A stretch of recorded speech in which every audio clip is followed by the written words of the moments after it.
Bonjour et bienvenue au 40D... Attends. Tous tes profils en mode public. Tu veux être vu, entendu, connu. Eh bien, s'il n'y a que ça pour te faire plaisir. Les pirates ont pénétré et détruit les systèmes informatiques de nombreuses entreprises en introduisant plusieurs virus. C'est pas un virus, c'est pire, c'est un ver. Wow, accrochez-vous, l'émission commence. 4, 3, 2... Ces conneries, c'est ma carte. Cette semaine, la première étape du deuil, c'est le déni.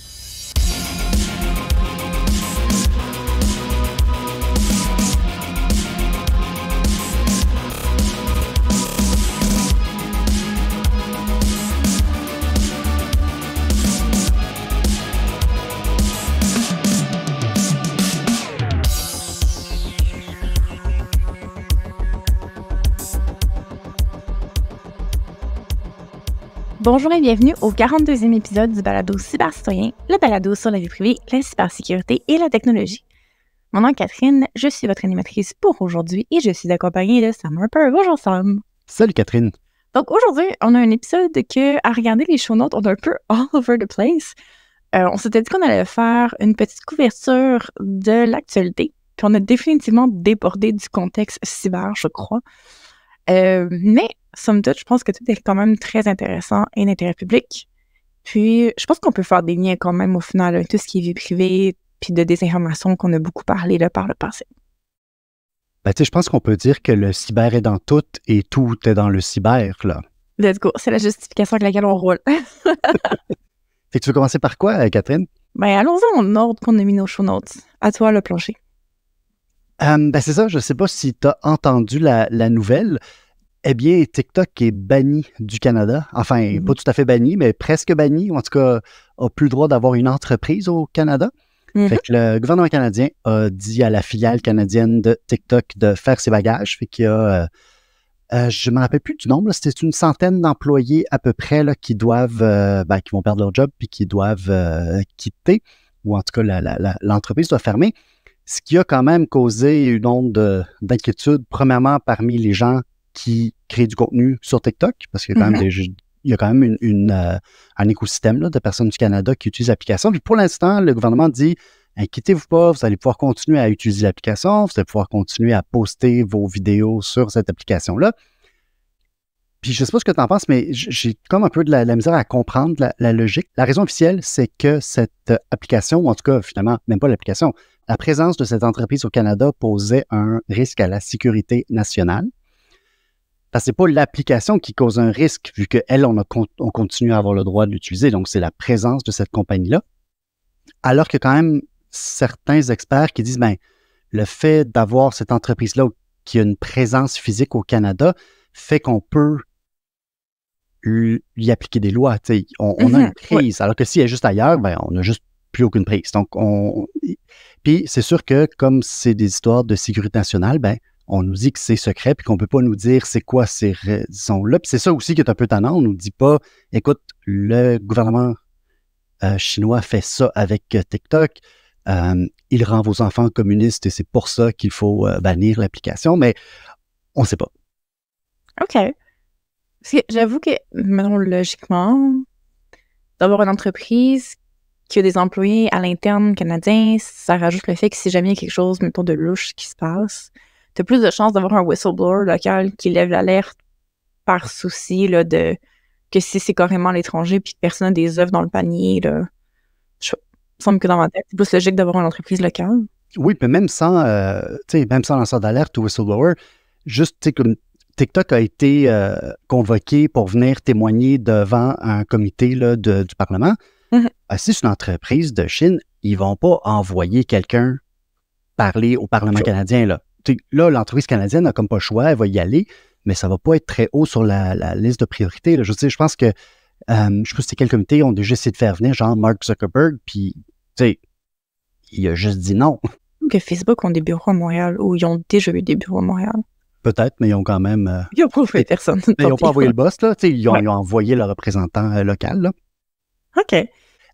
Puis, tu sais, je suis allé relire un peu le rapport du Citizen Lab ils ont fait une étude. Là, eux autres, c'est vraiment juste l'application TikTok qui avait évalué à ce moment-là. C'était en 2021 pour un peu voir, mais c'est quoi que les informations? Parce qu'on n'arrête pas de nous parler, là, ça ramasse vos informations personnelles. Puis c'est vrai, comme tout. Puis justement, ils disent c'est semblable à Facebook, c'est semblable à d'autres. Donc, en gros, ce que ça va ramasser, c'est l'empreinte de l'appareil que vous utilisez. Ça va savoir comme la marque, l'année, le modèle, etc. là, de l'appareil que vous utilisez.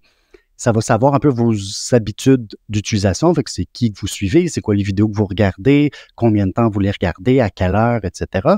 Probablement aussi les réseaux sur lesquels vous vous connectez, fait que c'est sur quel point d'accès Wi-Fi, sur quelle adresse, ou peut-être plus l'adresse IP que vous utilisez. Puis c'est sûr que ces données-là permettent à TikTok de vous suivre un peu à travers d'autres applications aussi, parce qu'ils peuvent acheter ces données-là d'ailleurs aussi. Par exemple, de savoir, donc, qu'est-ce que tu regardes sur TikTok, mais qu'est-ce que tu regardes sur le web en général. Là. Oui, puis c'est comme sur Instagram ou Facebook, si on clique un lien à l'intérieur de l'application, puis qu'on commence à naviguer sur le furteur de l'application de réseau social, ben, là, les données de navigation sont là aussi, fait que c'est sûr que, puis éventuellement, les formulaires qu'on remplit, etc., etc. Je sais que moi, j'ai entendu beaucoup de gens là, qui me parlaient justement que TikTok, c'est pour faire rot le cerveau des jeunes, puis que même la Chine ont comme une autre application. Puis les gens avaient l'air d'avoir une perception un peu bizarre de Douyin versus TikTok, en assumant que c'est des types de contenus là, complètement différents. Je sais pas si tu avais lu un peu. Je sais que le Citizen Lab abordait un peu justement les types de contenus différents, mais au final... Ben, c'est sûr que je ne sais pas, le type de contenu qui est visible en Chine par un public chinois, je ne le sais pas, puis de toute façon, je ne le comprendrai pas, là, mais il me semble que Citizen Lab, dans leur étude, montrait que oui, il y avait quand même, par exemple, de la censure au niveau des mots-clés que tu pouvais rechercher, qu'ils avaient vu dans l'application Douyin, mais pas dans l'application TikTok. OK. C'est sûr qu'il y a, on le voit, là, les jeunes utilisent des termes là, pour, ils disent pas génocide, par exemple, en parlant de Gaza. Ils vont parler, au lieu de parler de meurtre, là, ils vont parler de unalive. Ils vont utiliser des termes pour justement essayer de déjouer une certaine censure qui a l'air d'être automatisée. Mais c'est ça. Le contenu, est-ce que ça. Ça, là, ça rote, là. Je m'excuse, là. T'es-tu allé sur Facebook récemment? Tu vois. Puis, pour avoir des amis qui passent beaucoup de temps sur Douyin, je confirme que des vidéos niaiseux là, sur cette application-là de gens qui se blessent de façon funny en mode vidéo amusant, filmé par des gens. Là. Il y a du contenu nono partout sur toutes les plateformes réseaux sociaux. Je pense pas que c'est nécessairement une conspiration à ce niveau-là. J'aimerais savoir les vraies raisons, tu sais, comme c'est quoi les vrais risques, qu'on nous le dise, là. Voici les risques pour la sécurité nationale, on pense que c'est ça. Parce qu'en ce moment, le problème, c'est qu'en ne donnant pas l'information, ben, ça ouvre la porte à l'interprétation. Ouais. Puis là, tu sais, la première chose que tu dis, ben, TikTok, c'est un compétiteur. Puis si je suis en train de donner mes données puis regarder de la publicité sur TikTok, ben, je suis pas en train de donner mes données puis regarder de la publicité sur Facebook ou sur Instagram ou sur autre chose, là.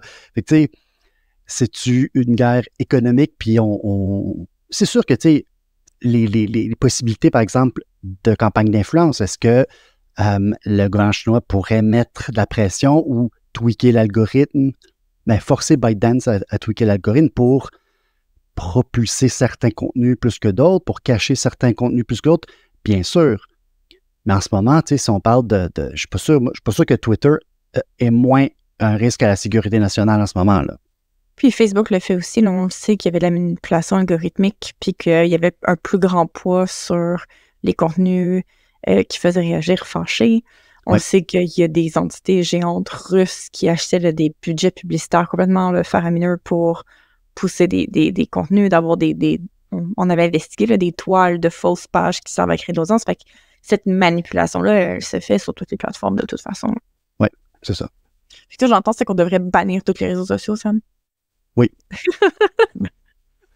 On retourne au vieux blog post, là, tranquille, là, que tout le monde a sa petite page HTML tranquille, indépendante. Oui! GeoCities 2025, là, c'est ça qu'on veut.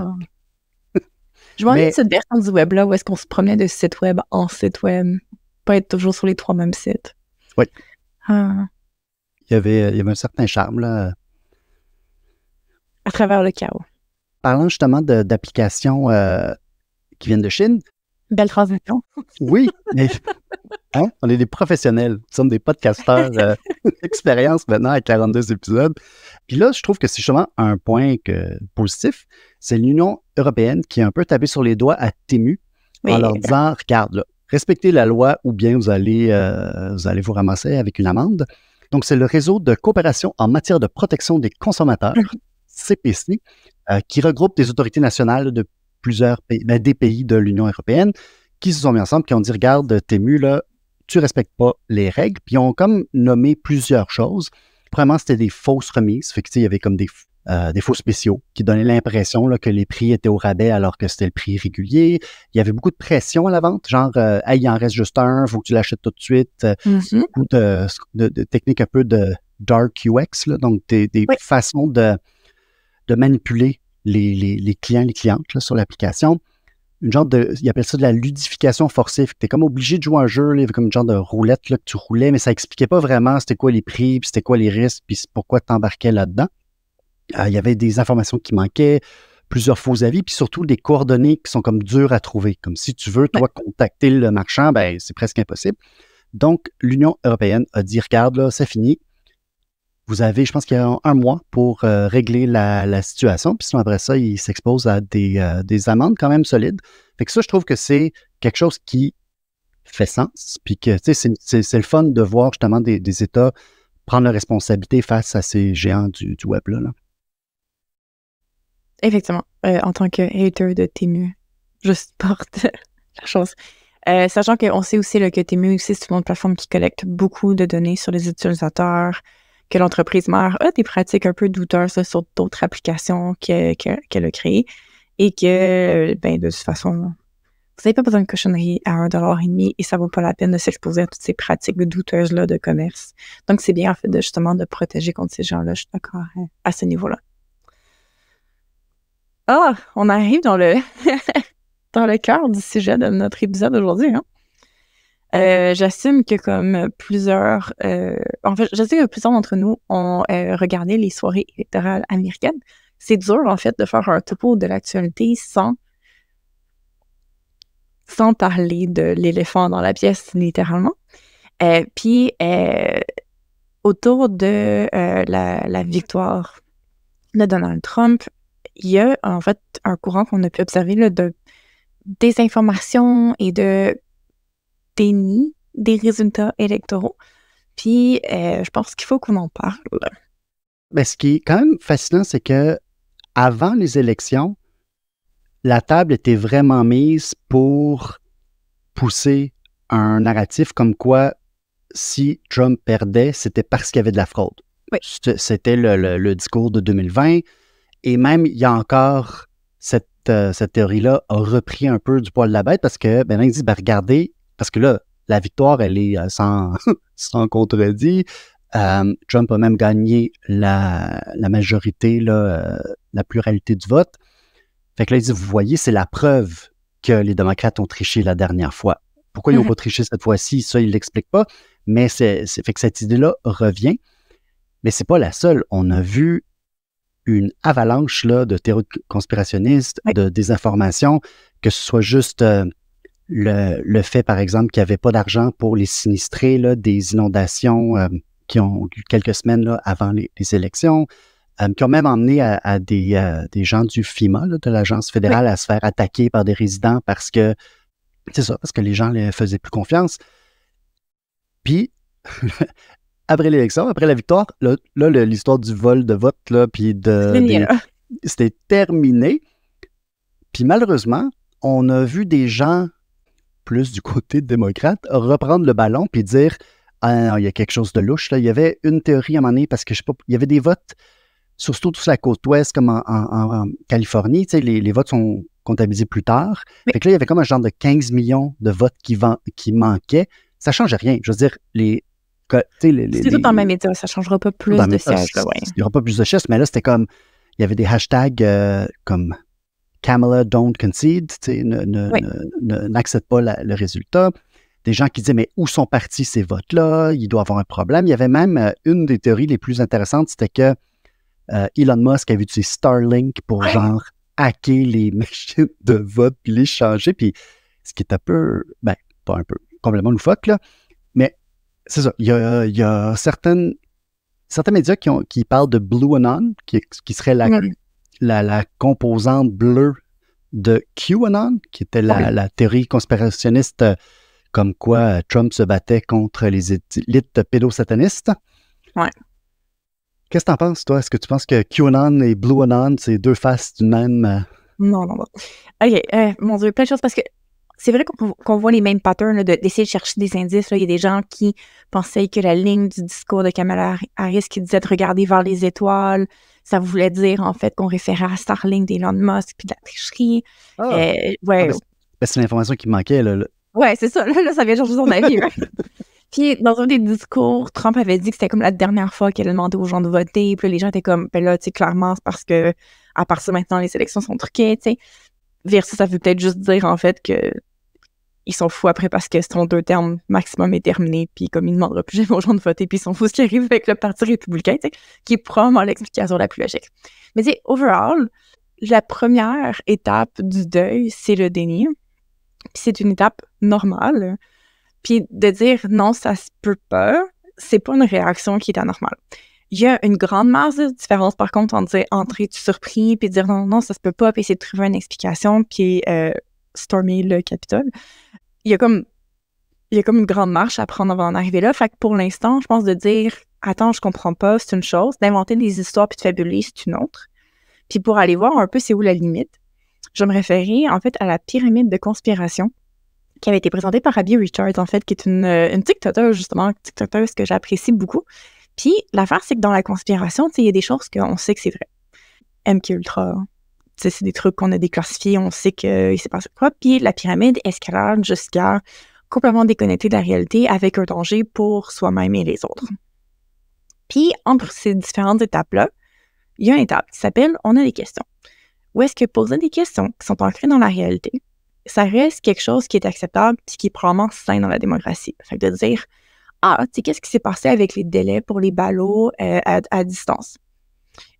Pourquoi est-ce qu'il y a des voteurs qui ont été purgés du rôle avant? Qu'est-ce qui s'est passé? On aimerait avoir des explications là-dessus. » Important de dire que quand on pose des questions, puis qu'on pose des vraies questions, on veut une vraie réponse, puis on n'est pas en train de fabuler la réponse avant d'avoir la réponse. C'est un peu ça la limite entre poser des questions puis tomber dans les conspirations. Je pense que le problème qu'on voit, c'est que les gens ont l'habitude de peut-être remplir les gaps un peu avec des propres scénarios qui sont eux-mêmes, puis c'est là qu'on tombe dans des trucs un peu plus dangereux, selon moi, qu'on tombe plus dans les conspirations. Mais ce qu'il faut faire attention, je pense, c'est de pas un peu le rejeter du revers puis invalider les gens qui posent des questions sincères sur les influences en amont par rapport aux différents... Tu sais, on le sait là, qu'il y a de la désinformation puis des campagnes d'influence. C'est quelque chose qu'on sait qui existe, qu'il y a eu des rapports qui ont été démontrés, qu'il y avait des influences externes qui influençaient les votes. On sait que tu parlais qu'en 2020, pourquoi il y avait tellement plus de votes versus en 2024? Ben, en 2020, le vote était beaucoup plus accessible. Il y avait des bureaux, il y avait plus de bureaux ouverts, il y avait des méthodes d'accessibilité à cause de la pandémie pour permettre aux gens de voter sans s'exposer. Puis, quand le vote est facile, généralement, il y a plus de gens qui se donnent la peine de voter. Là où peut-être que cette année, il y a des choses qui ont été décidées par un parti ou un autre qui ont rendu les choses plus complexes, plus difficiles et donc qui ont réduit le nombre de votes. Ça a avantagé quel parti? C'est une question légitime à se poser sur le processus démocratique.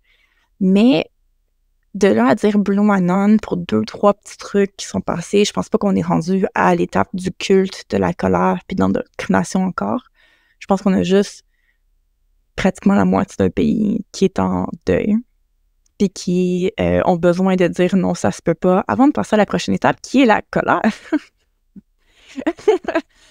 On verra comment ça se manifeste, cette colère-là. Si ça se manifeste de façon saine, encore, tu sais, de se mettre ensemble, de former des communautés fortes, de se soutenir, de militer contre certaines mesures plus extrémistes, c'est une bonne façon de faire la colère. Si ça vire comme QAnon a viré, là, on pourra critiquer la chose. Mais je pense qu'on n'est pas encore rendu là. C'est mon opinion. Voilà. Qu'est-ce que t'en penses? Ben, c'est super intéressant. Oui, c'est vraiment intéressant comme façon. Puis je pense que l'autre différence, c'est que moi, je le vois comme du point de vue un peu plus politique et moins de l'aspect des informations. c'est qu'il y a quand même une différence quand... Ben je vais préfacer en disant que je pense que c'est payant de lancer ce genre de théorie-là. En termes de likes, de clics, de retweets, de tout ça, là, c'est payant. Tu sais, surtout le soir d'élection, dire Elon Musk a hacké. Parce qu'il y a plein de monde qui ont envie de croire que Elon Musk a hacké quelque chose. Je m'excuse, là, il n'est pas capable d'hacker quoi que ce soit. Il n'a jamais rien hacké, ce gars-là. D'accord? Donc, si vous avez des commentaires à formuler, c'est contact ou 4dg@sebastoyen.org. C'est ça, envoie-moi à moi les contacts. Merci, Sam. C'est moi qui check cette courriel-là. On donne ton adresse à toi spécifique. donc, c'est ça. Fait que je pense que c'est payant de lancer ces affaires-là.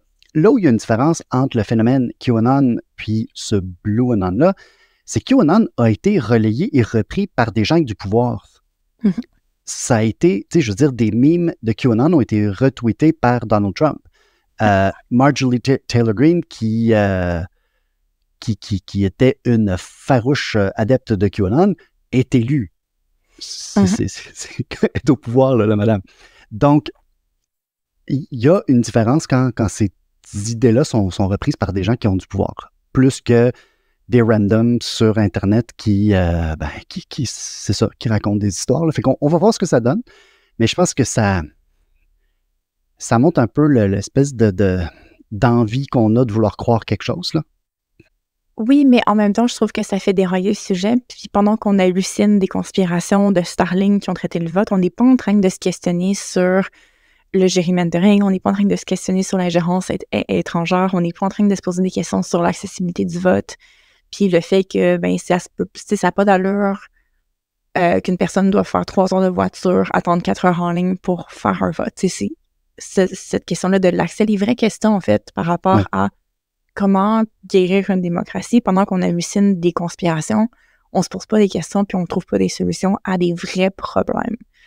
Fait que c'est toujours un peu ça ma critique. Là, même, c'est pareil du côté de QAnon quand ils partaient sur leur truc là, de traficage d'enfants puis ils inventaient des grandes conspirations alors qu'il y a des enjeux très concrets, très réels sur lesquels on pourrait agir sur le terrain pour protéger pour de vrai des enfants de ce genre de trucs-là. Mais pendant qu'on est en train d'halluciner que Wayfair ont des armoires qui sont en fait des enfants, on n'est pas en train de prendre des actions concrètes puis d'aider le problème à la base.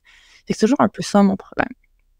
Pour les gens qui se sentent un peu découragés, déprimés par rapport à ce qui se passe dans l'actualité de ce côté-là, j'aurais une recommandation de livre pour vous qui s'appelle Hope in the Dark. Puis c'est un des livres en fait qui m'avait beaucoup aidé à un peu me ramener dans l'activisme parce que autrefois j'étais très très très activiste puis j'ai comme abandonné par découragement complet total parce que j'avais l'impression que ça servait à rien, hein, que les choses allaient pas dans la bonne direction puis de juste baisser les bras parce que bon j'ai pas de pouvoir, j'ai pas aucun tu sais ça sert à rien. Puis ce livre-là qui est une petite lecture là, toute petite que je suis tombée complètement par hasard dessus fait un peu le manifeste en fait que c'est l'objectif de l'autre partie de te convaincre qu'il n'y a pas d'espoir. Puis qu'en fait, la seconde que tu dis ça sert à rien, puis baisser les bras, on tombe dans le piège, en fait. Puis de continuer d'avoir espoir, puis de comment avoir espoir, puis de comment aller chercher la communauté. Bref, si vous êtes un peu découragé, si vous vous sentez démotivé, si vous ne savez pas quoi faire, moi, c'est une lecture qui m'avait fait beaucoup de bien à l'époque. Je vous le recommande. As-tu des manifestes punk à recommander pour ceux qui sont rendus à la prochaine étape, Sam? Pas aujourd'hui. L'autre chose que je pense que ce serait dur de passer à côté, plus local cette fois-ci, hein, parce qu'on a parlé beaucoup des États-Unis, c'est un épisode à Tout le monde en parle qui est passé où est-ce qu'on avait plateformé là, des masculinistes. C'est une émission sur laquelle on avait été invités. Où est-ce qu'on avait été un peu choqués, le toi puis moi, je pense, sur certains invités sur le plateau, qu'on ne s'entendait pas à ce que ce genre de discours-là soit plateformé. Sachant que le monsieur, là, entre autres, mettons le plus douteux de la gang, qui clamait qu'il était censuré alors qu'il était littéralement sur un plateau de tournage à raconter sa salade. Puis, I guess que, tu sais, on parle de radicalisation beaucoup dans le livre qu'on a coécrit, là, On vous trompe, il y a un chapitre, là, justement, sur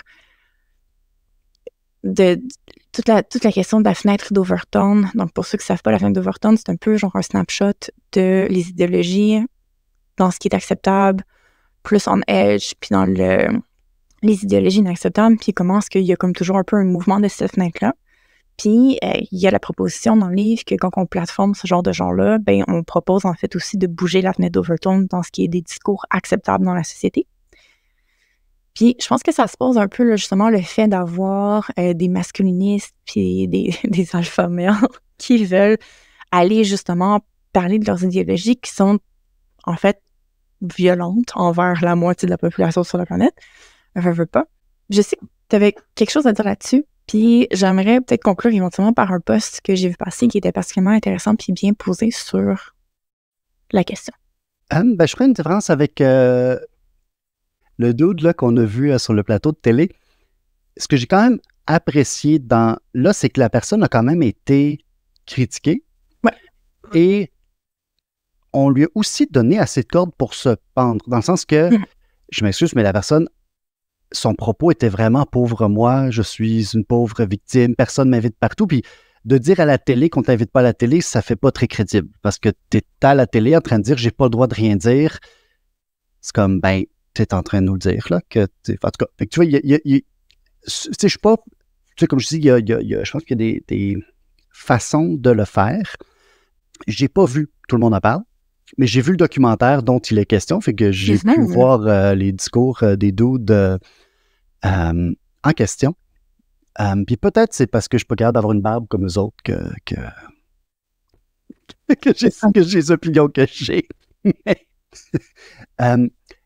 Mais je pense que tu sais, j'ai vu beaucoup passer, d'ailleurs, sur TikTok, que, tu sais, il y avait de la censure. Puis là, je suis comme, ben, c'est pas de la censure. Il était supposé avoir juste un côté. Il était supposé avoir comme 3 dudes qui disent que les femmes doivent fermer leur gueule, puis rester dans la cuisine, puis, tu sais, se soumettre à des hommes qui se soumettent à Dieu, mais qui l'ont découvert Dieu il y a 6 mois, là. En tout cas, on pourra embarquer là-dedans, mais ça, c'est tout un autre sujet. Mais finalement, ils ont dit, ben regarde, au lieu d'avoir comme juste un clan, on va aussi faire venir le prof qui analyse ces courants-là, puis qui a un discours, puis qui explique des choses de façon quand même très bien. Fait qu'il n'y a pas de censure. Je veux dire, ces dudes-là ont encore leur podcast, ils sont tout aussi populaires, probablement même plus le lendemain parce qu'ils sont allés chercher un nouvel auditoire.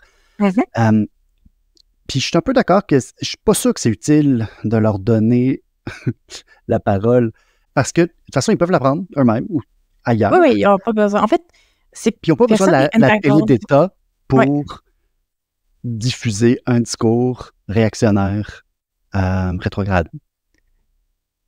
Mais en fait, c'est que ces plateformes-là ne nous sont pas dues. Là. Nous aussi, on a un livre, puis j'aimerais ça être invité à Tout le monde en parle pour en parler, puis c'est pas dû de m'être invité à tout le monde, de me faire inviter sur cette plateforme-là pour parler de mon livre. Personne, c'est dû d'avoir une plateforme de ce genre-là pour parler.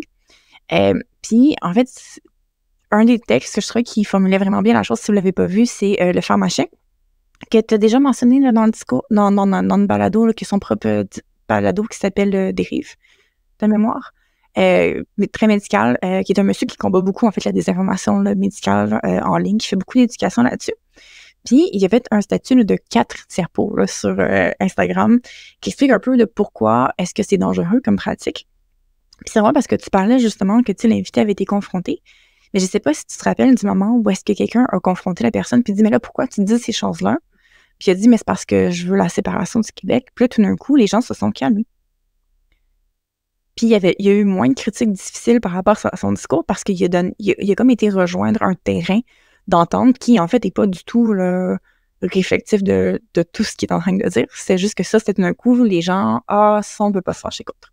Puis, le pharmacien là-bas dans son texte, que c'est justement la tactique de bait and switch, qui est une stratégie d'autopromotion.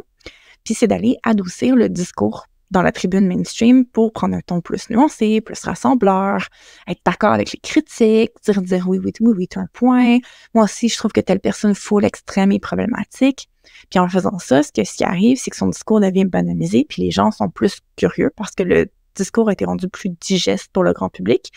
Puis éventuellement, les gens sont prêts à donner plus de temps d'écoute, puis d'aller rejoindre les tribunes où est-ce que éventuellement les discours, les arguments plus extrêmes vont être gardés pour les gens qui vont avoir été convertis à partir de là, puis qui vont avoir évité un peu la critique plus mainstream à partir du reste. Fait que ça leur donne une plateforme de promotion. Puis, il parle aussi là, de justement le fait que ça leur donne de la légitimité à leur discours parce qu'après, eux, ils peuvent aller mettre sur leur CV qu'ils ont été sur X, Y, Z émissions importantes, donc ils ont l'air d'être plus sérieux. Puis, il y a tout le temps la notion aussi que même si on a un expert qui contrecarrie les faits, c'est la notion un peu de faux équilibre. Là. C'est comme si 9 dentistes sur 10 trouvent que la meilleure pâte à dents, c'est ça. Est-ce que l'opinion du 9e dentiste vaut vraiment égale que les autres? Non, pas vraiment. Il y a peut-être une raison pour laquelle la grande majorité sont d'accord sur un point versus l'autre. Pareil pour tout ce qui est changement climatique, par exemple. Si la grande majorité des experts disent « c'est vrai, ça existe », puis c'est un problème, puis qu'il y en a un random qui dit « non, c'est vraiment pas un problème en fait », puis qu'on met ces deux arguments-là sur le pied d'égalité, bien, on présente un peu un faux équilibre par rapport à la question. Right? Puis c'est un peu le risque d'inviter ce genre d'invité-là, c'est des opinions qui sont French, donc qui ne devraient pas être placées comme une opinion qui vaut n'importe quelle autre opinion dans le mainstream, qui est représentative d'une majorité, d'une grande ensemble de gens, parce que c'est French à la base, right? Bref, je trouvais ça quand même très intéressant, puis surtout, sachant que les gens un peu plus dans ce genre de discours radicalisés-là sont bons pour se préfabriquer des arguments, en fait. Puis d'avoir les tactiques d'argumentation où est-ce qu'ils vont te garrocher là, plein d'arguments A, B, C, D, puis c'est toutes des lignes qui sont répétées, qu'ils savent. Puis c'est impossible à débattre, en fait, ce genre d'argument-là. Parce que t'es all over the place, et les lignes sont fabriquées, ils ont pratiqué, ils ont leur ligne directrice. Si t'en réfutes un, ils vont t'en garrocher 4 autres par-dessus la tête. Puis quelqu'un de normal, qui est pas obsédé par la question, veut pas avoir des lignes préfabriquées pour débattre des points, des fois un peu farfelus, dont personne n'a jamais comme eu une réflexion là-dessus. Fait que c'est un peu... bref, je vous invite à lire le texte du pharmacien là, sur Instagram. Je trouvais que c'était super intéressant. C'est une façon très nuancée qu'il a apporté la question. Puis, il va vraiment le point par point pour explorer, justement, c'est quoi les enjeux avec le platforming de ce genre de discours-là. Puis, tu sais, on le sait, là, les discours comme ça, un peu, masculiniste, c'est pas... Les masculinistes d'extrême, là, ce genre de discours-là, ça peut être un pipeline de radicalisation. On l'avait beaucoup recherché là, pendant l'écriture de livres, il y a des études qui ont été sorties là-dessus. Ça peut servir de terrain de radicalisation pour, en fait, ça peut mener jusqu'à des menaces terroristes, là, selon certaines études. Donc, je sais pas si c'est dangereux, en fait, je trouve, de leur donner des plateformes aussi mainstream. Là. Je pense pas qu'une personne avec 7000 abonnés Instagram mérite d'avoir une plateforme, en fait, une des plus grandes plateformes québécoises, mettons, à la télé nationale, je sais pas. Parce qu'une partie de ça, c'est comme avoir à expliquer l'empathie à un homme adulte, comme c'est pas bien que tu dises des choses comme ça parce que, tu sais, c'est important d'avoir de l'empathie pour les autres personnes. How do you explain? Comment tu débats ça? Comment t'expliques à quelqu'un que, comme, en fait, tu sais, l'autre genre, c'est des personnes à part entière, elles aussi, qui ont des univers internes complexes comme toi. C'est pas des choses que tu peux débattre, là. Si quelqu'un est convaincu que c'est pas ça, oui. Fait que parlant de bros masculinistes, puis des élections américaines, puis tout ça, je vois passer de plus en plus de discours de gens qui vantent les crypto-monnaies en ce moment. Il y a comme un hype là-dessus sur les réseaux sociaux. Fait qu'est-ce que c'était juste pour faire un genre de mini-rappel de... Je sais que ça peut être tentant, là, en ce moment, de voir que le Bitcoin est à un record en termes de prix. Faites attention! Au fraude à l'investissement, c'est encore current, puis j'ai pas l'impression que ça va se calmer dans les prochaines semaines. Fait que si vous décidez là, de faire ce genre d'investissement-là, par pitié, utilisez des plateformes légitimes et non pas la plateforme que votre nouvelle connaissance qui vous texte que vous avez jamais rencontré de votre vie vous a recommandé, s'il vous plaît. Les fraudes à l'investissement vont probablement continuer à se propager comme du feu dans les prochaines semaines. Je pense qu'on a déjà discuté là, que toute l'industrie de la crypto-monnaie a dépensé beaucoup d'argent là, pour faire élire Donald Trump parce qu'ils voyaient en lui le candidat qui a probablement le moins de chances de réglementer cette industrie-là. Tu sais, les grands géants du web, tu sais, Elon Musk, lui, il a vraiment comme pris les devants là-dedans, mais tu sais, Zuckerberg aussi, c'est pas le terme, il n'a pas appuyé la candidature de Trump, mais il a quand même... je pense que le terme exact qu'il a utilisé, c'est « he's badass » ou quelque chose comme ça. Ce qui est... Yikes. Ouais. Donc... Entre ça puis Bezos qui a bloqué le journal qu'il possède d'endosser... Qui que ce ouais. soit. Ah. Il allait endosser Harris, puis il l'a bloqué. Donc, on a vu quand même un genre de réalignement avec le Mhm. Parti républicain, un peu toute la frange tech, là. Donc, probablement Ouais. parce que, elle veut pas, tu sais, les poursuites anti-monopole qui étaient enclenchées contre Google, ben ça fait peur un peu à tous ces gens-là. Les risques d'avoir peut-être un encadrement autour de le développement en intelligence artificielle. Il n'y a pas personne qui a envie de ça dans ce milieu-là. Fait qu'on va Mhm. mettre notre argent sur le cheval qui risque de ne pas avoir envie de réglementer quoi que ce soit. D'ailleurs, Wired vient de publier un guide pour se protéger de la surveillance étatique des géants du web, si jamais ça vous tente. Je suis pas d'accord avec tous les conseils, mais c'est un bon point de départ, définitivement très accessible grand public. Donc, si jamais c'est une question qui vous intéresse, surtout considérant certaines promesses de Trump par rapport à certaines populations plus vulnérables. Là, je suis curieux. Oui. Une que tu trouves bonne, puis une que tu n'es pas d'accord?